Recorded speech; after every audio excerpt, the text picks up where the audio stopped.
বিশ্বনবী মক্কা থেকে মদিনায় হিজরত করতে গেছেন, ওখানে ইহুদিদের সাথেও কোয়ালিশন করেছেন। সুবহানাল্লাহ পড়বেন না? বনু কাইনুকা, বনু নাদির, বনু কুরাইজা, এই তিনটা দলের সাথে বিশ্বনবী কোয়ালিশন করেছেন একসাথে। কিন্তু তাদের বিশ্বাসঘাতকতার কারণেই তারা বহিষ্কৃত হয়েছে মদিনা থেকে। বিশ্বনবীর এখানে কোনো দোষ নাই, বিশ্বনবী ঐক্যবদ্ধ হতে চেয়েছেন। আল্লাহ তাআলা নবীরে বললেন, নবী তুমি তাদেরকে বলো, ও আহলে কিতাবের ভাইয়েরা, ইহুদি নাসারারা, এসো এসো এসো, আমরা এমন একটা বিশ্বাসের প্রশ্নে একত্রিত হই যে বিশ্বাস তোমাদের নবীরাও প্রচার করেছে, যে বিশ্বাস আমিও প্রচার করি, যে বিশ্বাসের কথা তোমাদের পবিত্র ধর্মগ্রন্থগুলোতে রয়েছে, আবার যে বিশ্বাসের কথা আমার কোরআনের মধ্যেও রয়েছে। আসলে ওই কথায় আমরা একত্রিত হই। সুবহানাল্লাহ।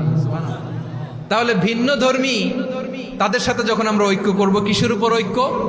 একটা কমন ফেইথ, একটা মৌলিক বিশ্বাসের উপর ঐক্য। আল্লাহ তাআলা বলছেন, কুল ইয়া আহলাল কিতাবি তাআলাউ ইলা কালিমাতিন সাওয়াইন বাইনানা ওয়া বাইনাকুম আল্লা না'বুদা ইল্লাল্লাহ ওয়া লা নুশরিকা বিহি শাইআ ولا يتخذ بعضنا بعضا أربابا من دون الله فإن تولوا فقولوا اشهدوا بأننا مسلمون পড়েন আল্লাহু আকবার।